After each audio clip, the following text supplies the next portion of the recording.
So, welcome to my podcast, the introduction podcast. I didn't plan for it to start like this, uh, on such a maybe quote unquote political topic, but I did think it was super important to have.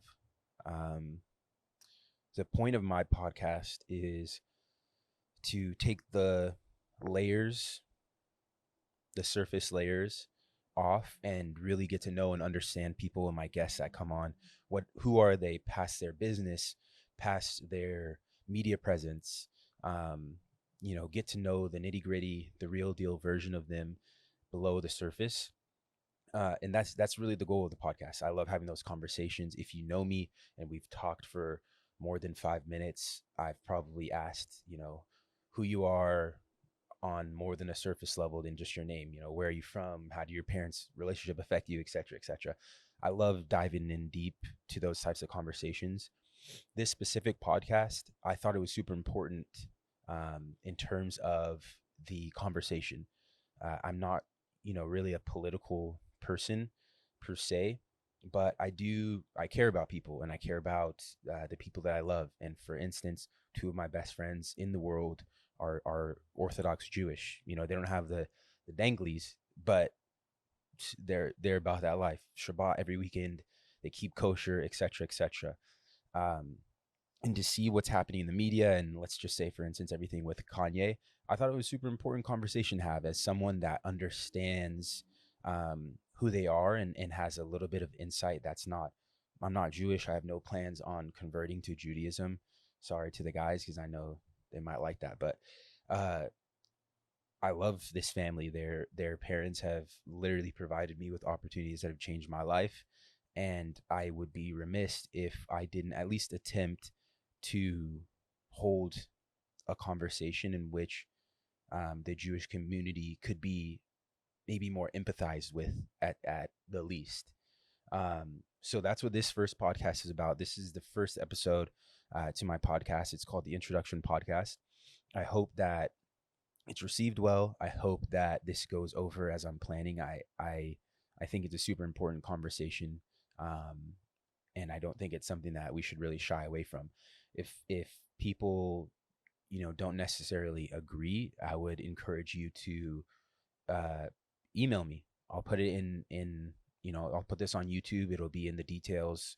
My email me. I'm more than happy to have someone on with an imposing viewpoint, but regardless of whether you believe Jewish beliefs, I don't think that there should be any room in a society where we're inciting violence or agreeing with genocide and things like that. I think that's a really scary world to live in. And so yeah, let's see where this podcast takes us. I hope that you guys rock with me on the journey, and welcome to the Introduction Podcast. What's the advantage of video over regular audio? With video, Yeah, people relate I more. think, yeah, it's a little bit more relatable because people can see who you are and who they're talking to. So I feel like with a video, you can kind of capture a little bit more. I also, like, selfishly, I think personally the podcasts with videos are more interesting, Yeah, cool. in my opinion. Got it. Here, I'm gonna do Are, this. are you still dating? Yeah, Yeah, same girl. yeah. Very We nice. live together. Yeah. Yeah, we live together. We've lived together now probably like 5.5, 6 months now. Wow. hmm Yeah, she's great. She loves you, by the way. Yeah, Yeah, I she love loves you. you. I love you too. And how do you know? 27. You guys have long-term plans or not yet? That's. I mean, she is my long-term goal. That is definitely the goal. Where's she holding What do you mean? in regards to, tying a knot? She's younger than me. She's about to turn 25 on the 20th of this month, and I think more so culturally, it's it's a scary commitment. You Yeah. know what I mean? And, something that I think we'll get into in a little bit too with Judaism, it's seen differently culturally. Um, and so I think for us, the fact that, we are dating and taking our time because of how we grew up, I think it shows how special it is. Do you see what I mean? If we're willing, hey, we're making long-term plans and we're not ready to make that next step yet, but that's where we're trying to head to. I think that, you know, it feels special in that way. I don't know. I don't know how else to explain it, honestly. Okay. But I appreciate you coming on. I'm a little scared. Let me just, I'm going to double check that everything's working. Of course. Am I your first interview? Well, you're my first, that I'm going to put out. Oh, yeah? Yeah. So. No way. Yeah. So I've shot 2 other episodes. One of them, unfortunately, and kind of the reason I was panicking about this it didn't record. And unfortunately, the cord that came with this audio interface that I got, I looked up online and it's like a faulty cord. Oh. So a lot of people unfortunately experience that. So that was kind of my main issue. Testing worked? Yeah? Did you test it out? It works? Yeah. I tested it out. We're all good now. Okay. Thank God. All right. So if you don't mind, kind of the first thing that I wanted to do was I wanted to address the audience a little bit and just kind of give perspective into what. Do you want me to look that way, by the way? Or No. Once we're going, we're talking. Okay. It's just me and you. But I just wanted to address kind of people who would be watching, because this camera or that camera? I'll look at this camera. I'm just going to talk to this and introduce you a little bit, and then we'll go. Okay. Cool. All right. So just as a heads up for this specific podcast, I don't think that in the future it will be too quote unquote political. But when you get times where things are really polarizing and you have a lot of misunderstanding, I think that it's important to dive into whatever side you're quote unquote against or that you don't understand as well. And right now, what's taking place, at least on the media and a lot of things that I've seen, especially with Kanye, etc., there's a lot of misunderstanding and aggressiveness towards the Jewish community. And I personally have really close friends, they're family now, that are really deep in the Jewish community. And it's a scary thing, and it's a hurtful thing to see that there's so much misunderstanding and aggressiveness out there. So I have met Rabbi Danny, who is a rabbi at the Gym Center here in LA. Amazing person. From my experience, the first time I met him, there was zero difference between us. It was friendly, accepting, and I thought it was really beautiful. Personally, I don't know if you knew this, even until I got to college, I didn't even know what, it's very ignorant. I didn't know what my idea of a Jewish person was, like Old Testament Bible. I didn't know, I had no idea. I'd never met a Jewish person in my life. Wow. I had no understanding of the religious views. I didn't understand, the thoughts, the practices. I literally had zero idea. And my thought when I heard of a Jewish person, I was like, okay, Old Testament, walking through the desert. That was my understanding. And so I'm hoping that this will give people some insight into, not to put you on the spot for the entire Jewish community by any means, but I also think it's important to hear from someone who's not only religiously Jewish, but that also is part of your nationality. And so as a rabbi, I thought that it would be incredibly important. You're super relatable, super kind, energetic, all these, great things. Basketball player. Yeah, he plays basketball. He's got a mean jump shot. So I really wanted to have you on and get into a little bit of a conversation with you, and hopefully it can provide people with a little bit of understanding and some insight into the community. I'm very happy to be. I'm very excited. Looking forward. Good. Thanks for having me. It's my pleasure. Thank you for coming. So maybe we can start off, and even from my own knowledge, learning a little bit more about you. Like, where were you born? Where did you grow up? How was early life for you? A little bit. Sure. So I was born in Los Angeles. My parents from both sides. My mother was actually born in Mm. Iran. My father was born in Italy, but his parents were also Iranian Jews. So I grew up in Los Angeles most of my life. I'm one of 8 kids. My mother had 4 boys and 4 girls. Thank God. God bless her for many healthy years, and a very warm family, very loving family. And I grew up as a Chabad emissary for the Chabad movement, which is a Jewish movement which does outreach. Um, um, the leader of the movement is a Rebbe, the spiritual leader, which he taught us to just dedicate our life to helping others and caring for others. So there's different Jewish communities that have their own thing, their own family, their own community, and they take care of themselves, and of course, help others as well.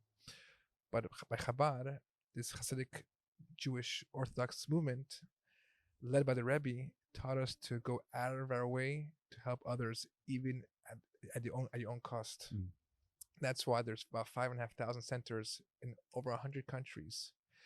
The last many years before I moved to back to Los Angeles, I was actually doing humanitarian aid in Cuba for 8 years.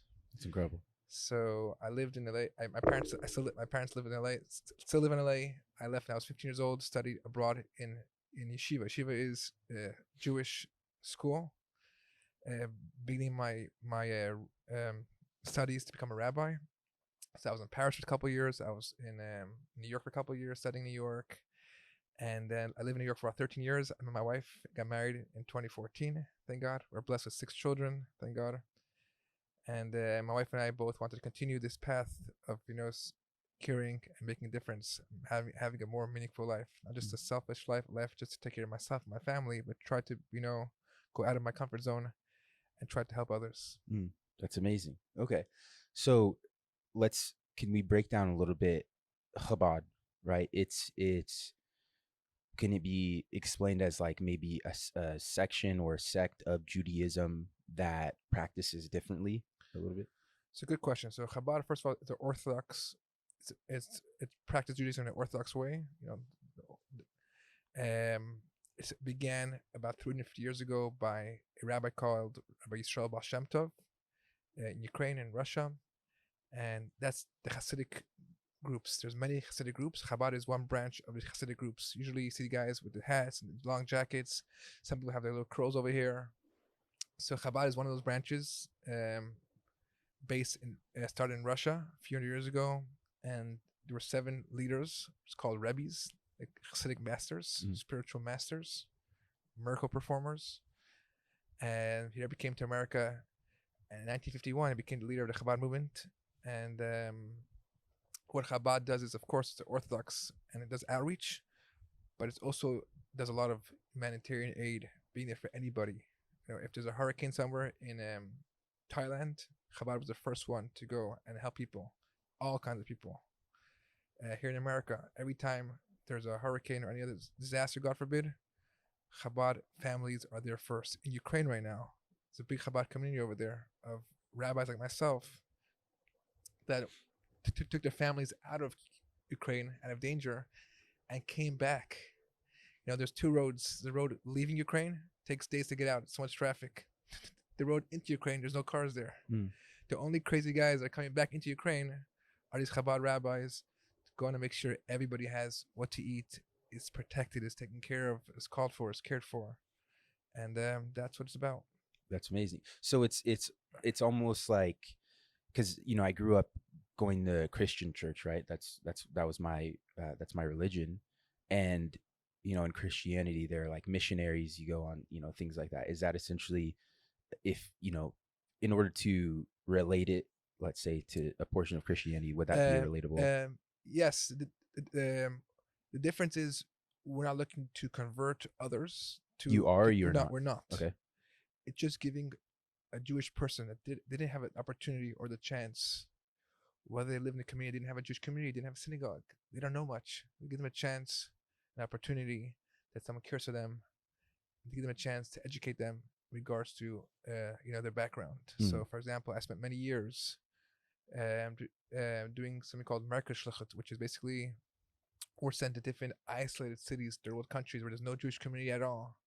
And we travel. I've spent time in Indonesia, Bali, Indonesia, finding Jews that don't have a rabbi to speak to, or don't have any Jewish books, or any Judaica, or don't have matzah for Passover. And we go there to give them a chance to celebrate. Someone cares for them. The Rebbe taught us to care for every single person, Jew or non-Jew. Mm. That's amazing. Okay, so I wanted to touch on also so a lot of people that I know, right, that are not Jewish, they say, there's this thing about Judaism where you're not really allowed to convert, right? Maybe there's like this notion that you're not allowed to convert. But from my understanding, Convert to Judaism or to convert out of Judaism? Convert to Judaism, right? And my understanding, I think overarching, a lot of it's confused because Judaism is not only, and correct me if I'm wrong, a religion, but it's a nationality or it's a nationality or an ethnicity, let's say. It's not an ethnicity, excuse me, but it's a nationality, a way of life, like you said. And so I think a lot of it gets confused in that. But in terms of just the religious portion, there's this notion that people can't convert or become Jewish religiously. Can you kind of touch on maybe that process and some of the laws that you guys have, in Sure. your text? So in general, Judaism believes that every human being is a child of God. God created them, and when they were born, it meant that God needs you. Your birthday means God needs you in this world, and the world is not perfect or complete, or the world's mission cannot be accomplished without you. Nobody's fingerprint is the same. No one's the same. Everybody has something special to add to this world. Everybody. A Jew has his way of his mission. Someone else has his mission. Everybody has a mission. When God created me, God created you, or God created anybody, God needs you to do this mission for him. We're special. So we don't, if someone wants to convert, we tell them, you're good who you are. You have your mission. If someone pushes it and wants to convert for real reasons, and, at a certain point, yes, they would accept him. It's complicated. It's difficult. It's not simple. It's not the regular way of life. You want to eat something, you got to think twice. Everything you do it's different. It's a complete change of way of life. Mm-hmm. So if someone would genuinely really wants to, for real reasons, then they would accept him and they would help him. Although we don't push her because it's not necessary. Everybody's special and has their special mission to do. So if someone would want to do it, so the Orthodox way, the original way, the old-fashioned way. Again, you have in Judaism, you have Reform, other kind of groups, but the original way that's been done for thousands of years, and some of our greatest sages, actually, of history, were actually converts. For example, Rabbi Akiva, or other great sages in Jewish history. Their process would be they would learn about the Sabbath, the laws of Sabbath, about kosher. It's a process, learning a lot about Judaism. Something a little tricky is someone who's born Jewish, or once he is Jewish, whether he keeps or practices or not, he's a Jew no matter what. In order for someone to convert, the Jewish court would demand from them to actually keep everything in order to convert. Once they convert, they're Jewish already, then it makes no difference if they keep it, they don't keep it, etc. That's basically the process in a nutshell. If you don't mind me poking a little bit. Sure. Because I feel from people that I know that don't know other Jewish people, and I'm not speaking and to be honest, I'm not here saying I'm not necessarily pushing for people to convert, but I think it's a little bit scary, right? When you have a group of people that says, hey, you're good, don't join. But then people are kind of interested, or like, they're like, hey, what's the deal here? So can you maybe get a little bit deeper in, I don't want people to feel like when there's so much turmoil, right? If I didn't know a Jewish person and somebody just told me, hey, it's really hard to convert and you probably can't, I'd be like, what's wrong with me? Why can't I be accepted? So maybe you can touch on that a little bit. And if people are alarmed by that, is there a way to maybe disarm or give some information on why that process is, excuse me, so important or so tight knit for the Jewish community? So, like in everything in life, when you're used to something, to go out of your comfort zone is very hard. Imagine I'm used to eating at McDonald's, or eat wherever I want. If I go to vacation to some place where there's no kosher restaurant, I eat in the hotel. All of a sudden, becoming a Jew, it's completely different. Mm. So everything is possible. If a person really wants to do something, nothing's hard. Mm. If I love somebody, doing anything for her or for him is easy because I love that person. I love this. I love building. For one person, it's very hard to build. For me, it's easy. Why? Because I love it. If it's something you like, it's not hard. But yes, in general, going from one way of life to a different way of life is a big change. And in general, we're very scared with change. It's not so easy. It's not necessarily directed to Judaism. It's really to anything. But yes, Judaism is a very different way of life. What you eat. Yeah. So picking it apart, is it, it's so hard to convert, obviously because it's a change, but because, you want to emphasize and put a stamp on, hey, if somebody's going to convert, it has to be the real deal. Like it's the full commitment. And that's the, yes, some people today just convert because for personal side reasons. And then they don't need to do it properly. I see. Okay. I think that gives a little bit of insight because it's so funny. Like, for instance, just to touch on how different a way of life, like when we were in college, maybe it was a little after college, I went to Vegas with the guys, and we brought we drove, obviously, and the entire weekend they kept kosher and they kept Shabbat. So they weren't touching electronics. Like it made it hard for us to get around. We brought a hot plate so that we could heat up the food, and like 10 pounds of food. I'm like, bro, what is going on? And they're talking about, hey, we can't mix this milk with this meat. I'm like, dude, Wow. So it definitely, even going to dinners at Shabbat and everything, it is an intentional religion from my understanding. So I can see how it'd be tough. I do want to add on the same topic, but actually, I give a college course to Jewish students from public school, and it's all about Israel and Judaism. And one thing I actually taught them, quoted by Maimonides and Jewish, the Talmud, which is a Jewish oral book law, which was written over 2,000 years ago.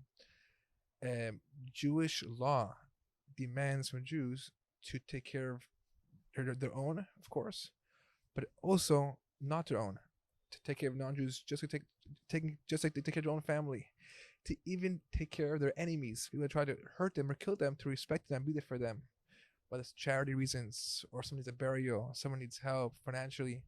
Jews have a mitzvah, obligation, a commandment to be there for everybody. It's a commandment. It's part of Judaism. It's a way of life. Donating your time, your money is a Jewish way, and that's for everybody. If you look at the Constitution, the American Constitution mentions about Moses, the Bible. It's about being kind, respectful to humanity, to people's life, precious of life, man, woman.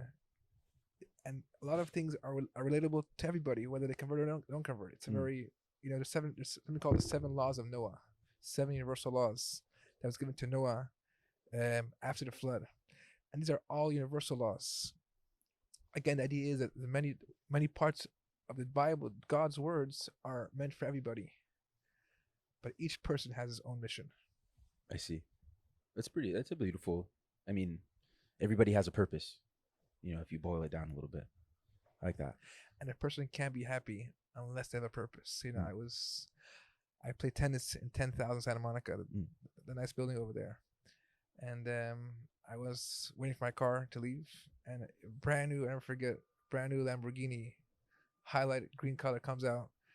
A Latin boy comes out, maybe 16, 17 years old, with his girlfriend, holding a paper bag. He's like, Rabbi, how are you? Not a Jewish guy, but I guess, a rabbi's a rabbi, Rabbi, how are you? And I'm like, I'm just saying, how are you? And I knew who he was. We hugged each other, we spoke. Hey, Rabbi, I'm coming from my psychiatrist, my doctor. Here's my medication for depression. I'm like, my mind, like, what am missing over here? Money, thank God, he's blessed. He has a girlfriend. He has family. His father, a famous guy. He has a beautiful car. Why are we depressed? God created human beings with the need of purpose. Without doing, filling my purpose, no matter how much things I have, material I have, I'm never happy. We all have a purpose and a mission, every single person. If God created me, that means he needs me to fill a purpose in this world. As a rabbi, do you think that your purpose is like, what would you say your purpose is? So we never know clearly our purpose, because if we would know it, then we're going to have something called free choice, which is a very complicated subject I won't get into right now. Autonomy is important. Yeah. But one thing we do know is wherever God puts me, if I live in California, if I live in Beverly Hills, or wherever I am, I'm meant to be there. I didn't choose it. God chose it for me. God helped me get to the right place where I belong. And number two is each person has something he's good at. Something he's good at. Something special about you, about her, about him that nobody else has. And I have to think what that is and use that for a purpose. And purpose doesn't mean to change the whole world. First, I work on myself, of course. Always. And then I have a neighbor. I know one person, I'll give you an example. And we all have this, not just me. But I have the microphone. Yeah. I found out about a guy, Jewish guy from Argentina, lives over here. Unfortunately, divorced his wife recently. They have one child. And the guy tried to do suicide. He had a whole cup of medication to kill himself. And thank God someone found him. The guy has no money, has no family, he's lonely, he has super major health problems. Major health problems. I call him, I'm there for him, I try to bring him food. I listen he calls me on the phone and it takes hours to listen to the guy. Not easy always. I have other responsibilities. You have like 5 kids too. Thank God. But I know if something comes my way, that means it's meant for me to deal with. If something comes my way, that means it was meant for me. I can't run away from it. And you know what? Besides feeling good for doing the right thing, God never remains in debt. He takes care of the person. Every person has a mission to do goodness and kindness in this world, starting with his neighbor or somebody he knows, people at work, people at the gym, wherever it may be. There's one thing you have to share with somebody, share it. Be there for them. Or simply be a listening ear. Most people are lonely and they simply need somebody just to let them talk to listen to them, listen to their problems. Don't pay me any money. Don't do it. Just listen. Let me unload. Each person can do that. That's very true. It's an easy thing to do. You're being in a relationship. Literally all it is listening and showing up at the end of the day. And so, if you continue that with, your friends, family, etc., a random person, I'm sure that's a big that's an impactful deal. I'll share a piece of the Bible just came in my mind. It's one of my biggest heroes I try to live up with. There's 3 Jewish fathers, Abraham, Isaac, and Jacob. Jacob had 12 sons, known as the 12 tribes. One of his sons, which he loved very much, his name was Joseph. And his brothers were very jealous of him because his dad had special love towards him. And long story short, they tried to kill him. And then he decided, why should we kill him? Let's make money off him. And he sold him as a slave. He was a young little boy. His mother died when he was 8 years old. He suffered tremendously. He never complained. Finally, he was sold several times. He reached Egypt. And he got a job by a man named Potiphar, which is a very, very high-ranking officer of King Pharaoh. And this man saw how Joseph was a very honest person, a happy person. And he saw whatever this Jewish boy touches is successful. God's with him. He's a blessed man. And slowly he went up in rank, Joseph, until he became the manager of all this guy's businesses.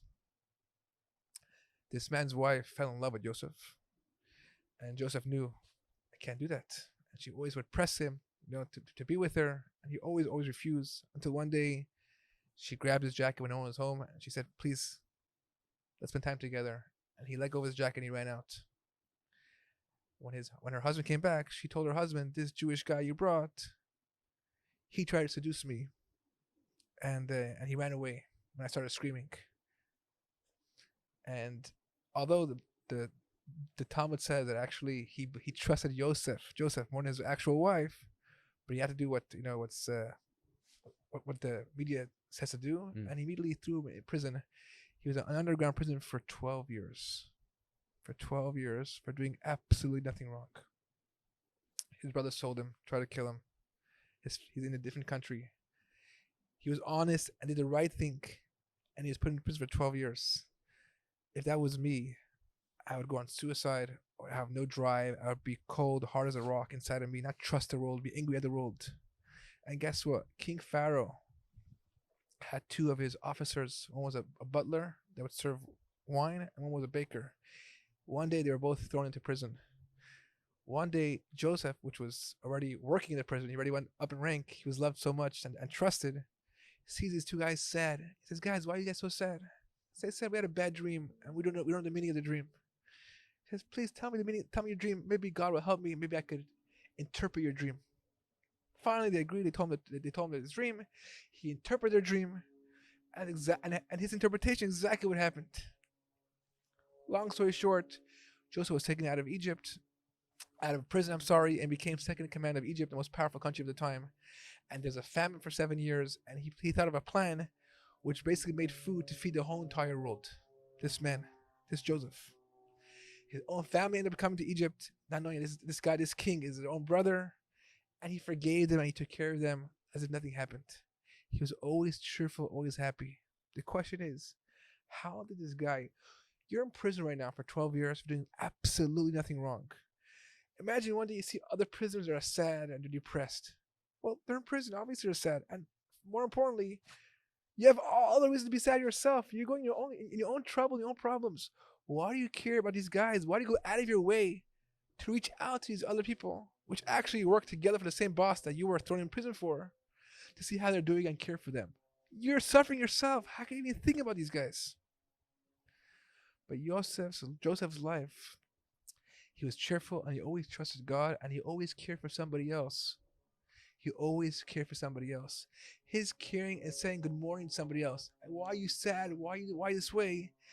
is what actually ended up taking him out of this prison, bringing him to Pharaoh and making him second in command, and ending up saving the whole world from famine, from starvation, and feeding the whole entire world. All that was from what? From one good morning, one asking two people, "Why are you guys sad? We're in prison out of all places." He cared. He genuinely cared. And because of that, he saved his life, his family's life, and the whole entire world from famine from one good morning.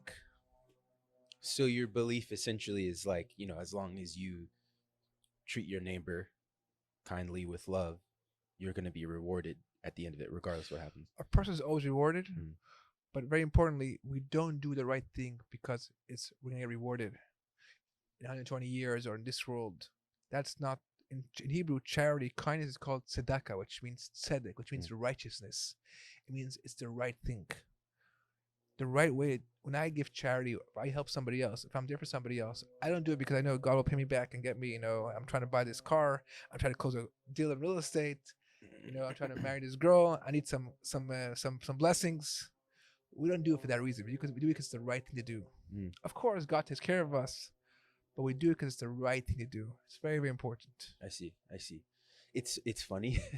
Have you ever heard the saying, "No good deed goes unpunished"? Yes. Man, that's so true. That's so true. Not to separate you from Judaism by any means, but who are you in the, like, within society of we've, like, for instance, we've hooped together, we play basketball together, we've gone to dinners and weddings and this and that and like danced around, and it's fun. And so what are some of your other hobbies?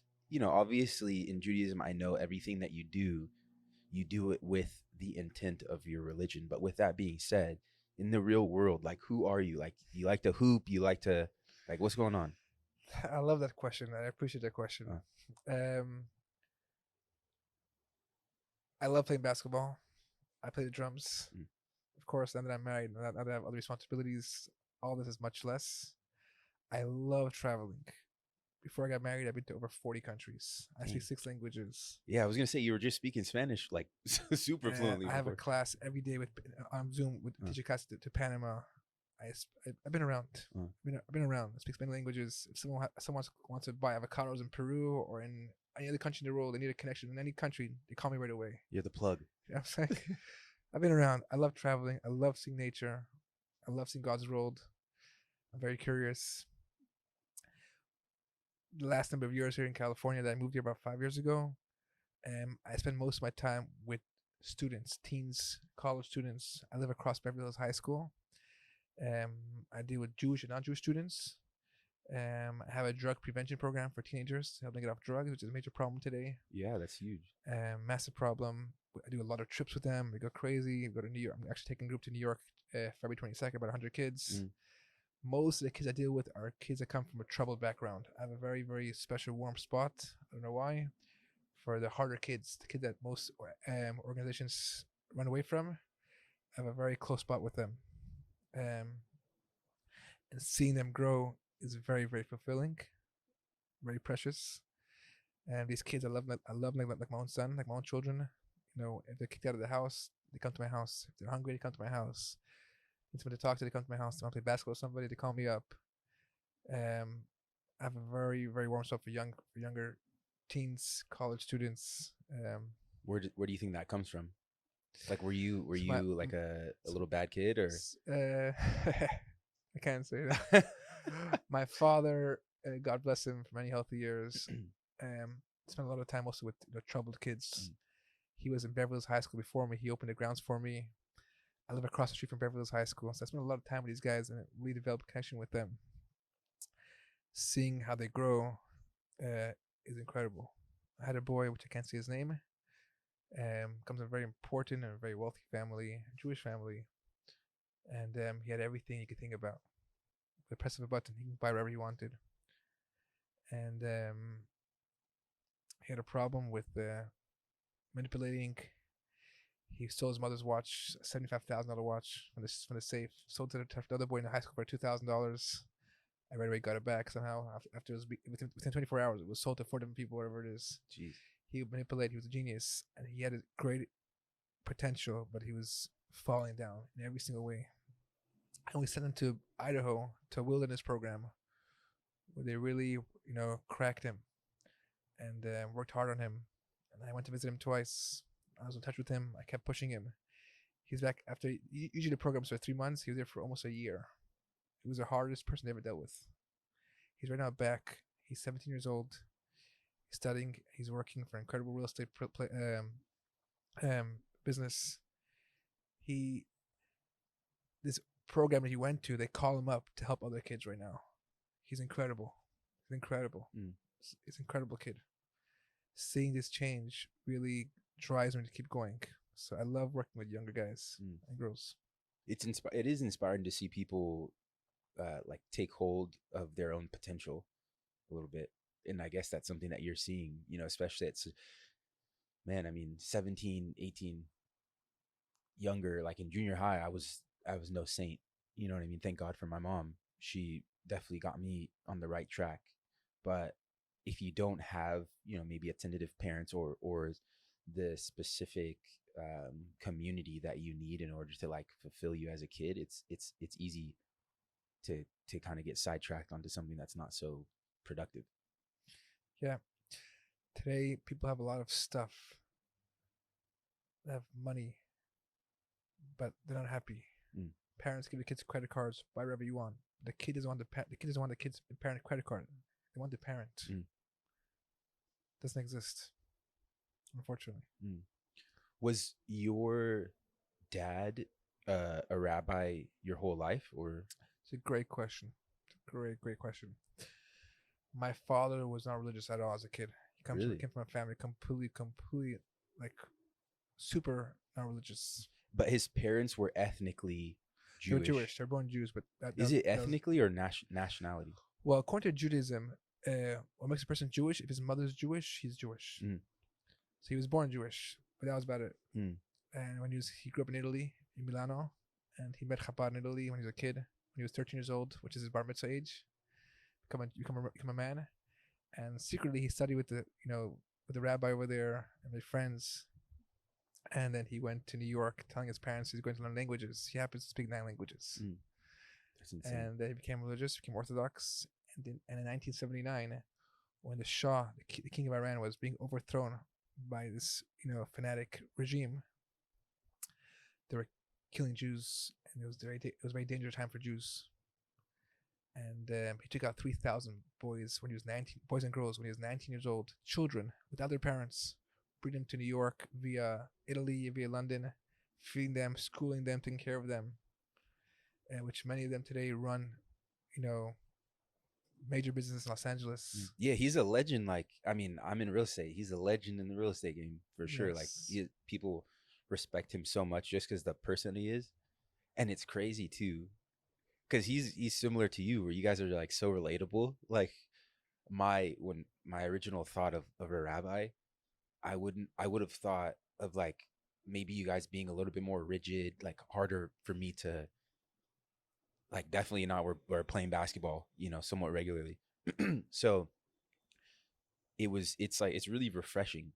It's like, in me coming from a religious background too, it was hard for me to relate to some of my friends, because a lot of people that I grew up with were so devout, right, religiously, and I felt like some of the things that I like to do, I didn't have religious friends that really like to do the things that I like to do, at least at the same level, and it's not like I was doing anything bad, but just sports wise, let's say, so sometimes I found it really hard to relate, and like you guys came in and it was cool, it was dope. And obviously I have a lot of friends that I did relate to, like Christian friends and stuff, but me coming into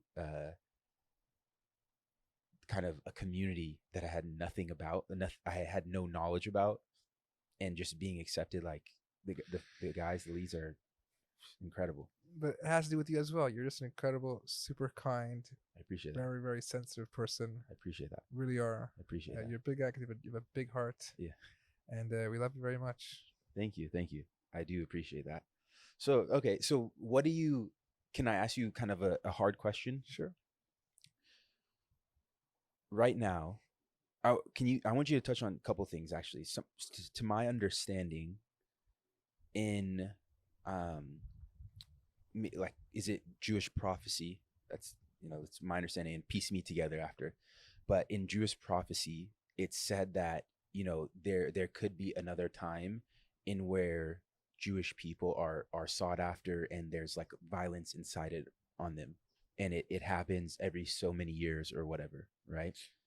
And can you kind of speak on some of that, and maybe a little bit about why, especially, let's talk about this, like, Kanye thing and everything, why especially that is, obviously it's not right to incite genocide or say that Hitler was okay, like that's ridiculous.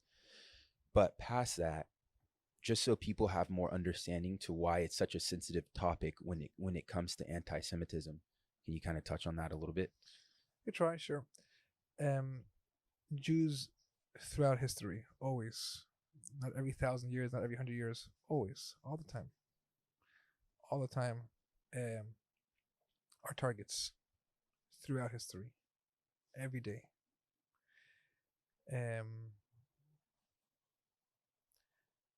And if we let anti-Semitism against Jews pass and no one does anything about it, it doesn't only begin with Jews. If we let it go, it goes to others as well, as we see. But this is something that's very unfortunate, and the Torah, the prophets actually, and the Bible, tell us that this is how it's going to be like for us. Just to clarify, Yes. The Torah is essentially your version of the Bible. The Bible, or it's called the Old Testament. Yeah. Continue though. Sorry. Yes. So throughout history, we're always targets. Why? It's always different reasons. There's no real reason. And it's sad, but we move on. We fight by dealing with darkness instead of bringing out knives and guns. We fight the darkness with light, by new inventions, being kind, doing good things, praying to God. And listen, all those who tried to destroy us are not here anymore. We are here. God told us we would be slaves. God told us we would suffer. But God always promised us that we would always be a nation that would survive and thrive. It's definitely very sad, very painful. Unfortunately, I'm a little bit immune to it, used to it. Mm. You know, in Israel, I'm onto politics, but in Israel, people are against Israel. It's not an Israel thing. It's a Jewish thing. A Jew is a target. Mm. I've been around. I've been to 45 countries. I've been around. But I do want to say that a lot of people that really are respectful and very caring and nice and supportive, even more than Jews themselves. There's a lot of good as well. And the best way to fight darkness is not to fight, is by bringing light, doing good things, adding light, good actions. Light always overpowers darkness. Darkness is a void of light, a void of goodness and kindness. I appreciate that optimism. I mean, it is talking about such a dark subject. It's refreshing to hear that, you know, your head is, you know, at a North Star. I mean, look at history. Every time someone started up and started these things, doing evil, evil never lasts. Light always overpowers darkness. And you know what? I feel for him, and I would love to meet him, and to help him. Maybe he's very hurt. I mean, there's no excuse for any bad action. Maybe he's very hurt, and that's, you know what I'm saying. And we're happy to help him. The Torah tells us to help everybody, even our enemies, to be there for them. Even in the middle of a war, to be there for them, to care for them, to try to protect them or help them. Every has another chance. We help them. I appreciate that, because it's a you tiptoe, right, around a lot of tough subjects, and I think it's so important. Maybe I'm being selfish with it, but I do believe it's so important to have conversations like this, to give insight, right? It's like, genuinely, literally, I can only imagine. I've never been, you know, quote unquote, a violent person, but I can't imagine what would go through my mind if I heard, you know, on the media, not meeting a Jewish person, or seeing how, like, I know now, like, especially with work and with the leads and everything, I know a lot of Jewish people. Like, I have a good amount of friends that end up being Jewish, and they're really just like everybody else. And there's so few Jews in the world that I think a lot of people have the disconnect, because there's not this widespread, you know, community here, community there, community here. And so it's harder for people to empathize when you don't know or you don't understand. As you mentioned, a lot of it is a lack of knowledge. The media, unfortunately, is not pro-Jews. For me, Israel Jews is basically the same thing. I've been to South American countries that they don't know who Israel is or what Jews are, but somehow, you know, they see me, they think I'm a Muslim or Arab, my beard, you know. The media is not pro us. People don't know.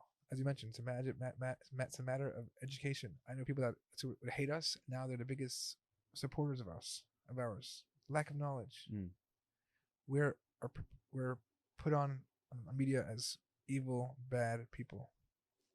It's sad. There's obviously the issue. It's like crazy to me is, regardless of whatever group, right? Literally whatever group, you have good people in every single group, and you have bad people in every single group. And it's crazy to see. It really is like a crazy thing to see things get so polarizing all the time, and people just forget, like, you know, we're all at the end of the day, we're all individuals. And, like, yeah, you know, there are going to be great Jewish people, there are going to be some bad Jewish people, there are going to be great white people, black people, Asian, this, that, and the other. And it's crazy to see that get lost in translation time and time again with whatever group it may be, marginalized or larger groups. Um, so it's like it's hard to wrap my head around how we in society, like, we continue to hit these walls of like contention, groups against groups, and it's such a wild scenario to me. Yeah. Our job, as you mentioned, as an individual, is to do the right thing, to teach others. First of all, to live ourselves as we preach, to be a good person, a kind person, a caring person, and then to help others. Moses is a great man. Mm. He had one mother. One person can create a Moses. One person can create a person who changes the world, who helps the world. Each of us, one good morning, you say to somebody, you never know, maybe save that guy from going on suicide. Mm-hmm. There's many stories. Mm. Our job is we have a mission, a purpose in this role. It's not just to go to school, to make money, to buy a nice house, to marry a nice spouse. That's not our purpose in life. Our purpose is to give to this world, not to take. Mm. In Hebrew, the truth is, in Hebrew, the word to give is natan. If you spell the words backwards, it also spells the same word, to give. When you give, you get back. Our purpose is to give and to make this world a better place. How? Starting with myself and my neighbor or friend that I know. Mm. One person at a time. That's our mission. So we're focused less on, oh, look at the media, oh, look what happened. We're very, very focused to fight the mission of bringing goodness and kindness to the world, making a difference in somebody else's life. Mm. That's why goodness always, always prevails. Because remember, darkness is a lack of light. That's what it is. It's nothing of its own. True. This is a bit of a mic drop.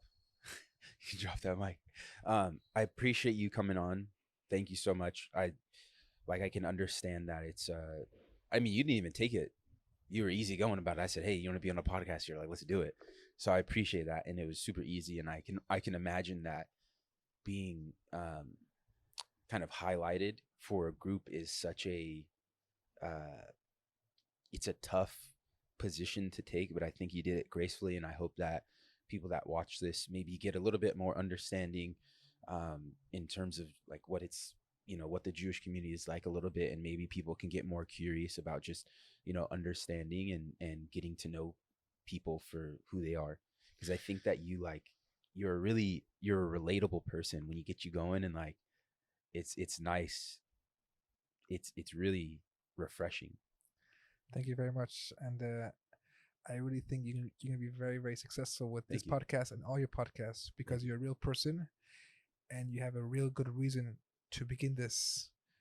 You'll be very successful because you're an honest person, you're a real person, and people want the real thing. Thank you. I appreciate that. So- I'm hoping that translates well. Just we have to all fight and just add goodness and good and kindness and do the right thing, care for one another, and not be cheap with saying, compliments to somebody else, even if it's not true. That one compliment can really make someone's day. And spark them to maybe embody whatever Dominoes effect. Yeah. Keeps going. One action is a dominoes effect, and it can change from here to Australia to who knows where. I agree. I love that. Well, let's end on that, and I look forward to seeing how this is taken. Love you. Love you, bro. So Thank you. much.